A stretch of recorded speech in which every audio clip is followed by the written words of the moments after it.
Maiba naman sa lagi nating ginagawang chicken macaroni salad, gagawin nating tuna macaroni salad. Ang sarap, nakakatakam.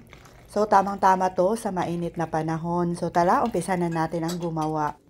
Paghaluin lang natin ang lahat ng mga sangkap. May nailuto akong pasta dito, about 4 cups. So idagdag na din itong mayonnaise.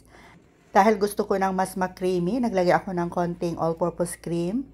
And then pampatamis, nilagyan ko ng condensed milk. Pwede din sugar yung ilalagay ninyo.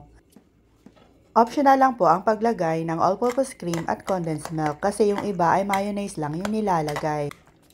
Nasa inyo na po kung ano ang mas masarap sa inyong panlasa. At pagkatapos ay idagdag na natin itong na-drained natin na tuna. Pag tuna salad, lalagyan din natin ng minced onion. So, mga about 2 tablespoon po yung nilagay natin. Lalagyan din natin ng red bell pepper, sweet pickles, at saka celery rib. Para mas masarap, lalagyan din natin ng cheddar cheese, about 1/2 cup.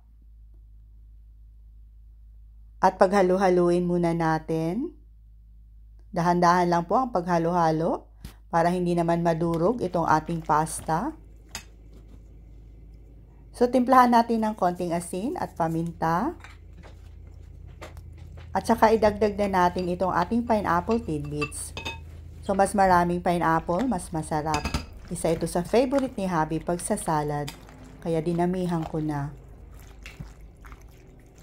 At pag okay na, ay ilalagay muna natin sa fridge ng mga about 1 to 2 hours bago natin i-serve. Masarap kasi pag mas malamig. At eto na po yung ating tuna macaroni salad.